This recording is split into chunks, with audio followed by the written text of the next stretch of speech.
The number of Rohingya refugees crossing from Myanmar into Bangladesh has surged, the UN says, with more than 35,000 new arrivals identified in the last 24 hours. More than 123,000 Rohingya are now said to have fled violence in Myanmar's Rakhine state since 25 August. The conflict was triggered by an attack by Rohingya militants on police posts. This sparked a military counter-offensive that has forced a flood of Rohingya civilians from their villages. The Rohingya are a stateless mostly Muslim ethnic minority who have faced persecution in Myanmar, also called Burma. Many of those who have fled describe troops and Rakhine Buddhist mobs razing their villages and killing civilians in a campaign to drive them out.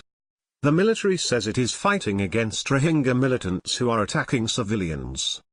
Independently verifying the situation on the ground is very difficult because access is restricted, but since the police post attacks, Rohingya families have been streaming north into Bangladesh.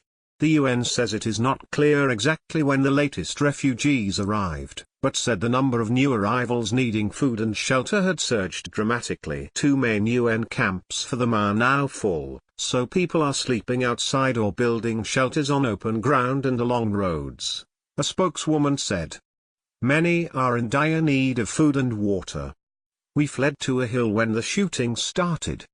The army set fire to houses, Salim Ullah, a farmer from Myanmar's Gyaukpandu village, told Reuters news agency as he arrived in Bangladesh. We got on the boat at daybreak. I came with my mother, wife and 2 children. There were 40 people on a boat, including 25 women. Fighting appeared to be continuing in Rakhine, a UN situation report said, with smoke seen at least 15 points close to the Bangladesh border. Thousands of Buddhist villages in Rakhine are also reported to have fled south. One woman told BBC Burmese she saw Rohingya militants attack people in her village with swords and ran for her life. The refugee surge comes amid mounting concern in Muslim nations over the plight of the Rohingya. The security authorities need to immediately stop all forms of violence there and provide humanitarian assistance and development aid for the short and long term, said Indonesia Foreign Minister Retno Marsudi. Ms. Retno met Myanmar's de facto leader, Aung San Suu Kyi, on Monday and was due in the Bangladeshi capital today. Indonesia is one of several nations where there have been protests over the issue. Pakistan and Malaysia have spoken out, and the Maldives has suspended trade with Myanmar. The Turkish president called Ms. Suu Kyi to raise concerns about human rights abuses, Turkish media said. Chechnya and Indian-administered Kashmir have seen protests and Kyrgyzstan has postponed an Asian Cup football qualifier with Myanmar, citing possible protests.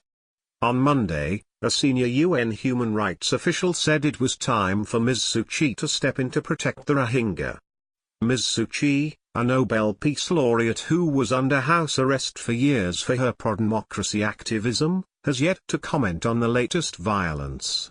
She is under growing pressure to condemn the army's campaign, but faces both a powerful military and a Burmese public largely hostile to the Rohingya. On Tuesday, Indian Prime Minister Narendra Modi arrives in Myanmar for an official visit, but the extent to which he will raise the issue is unclear.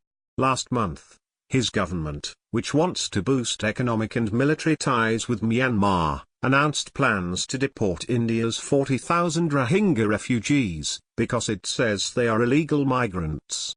However, finding a country to accept them will be very hard, because Myanmar does not consider them citizens and Bangladesh, which is already home to hundreds of thousands of displaced Rohingya, takes a similar view.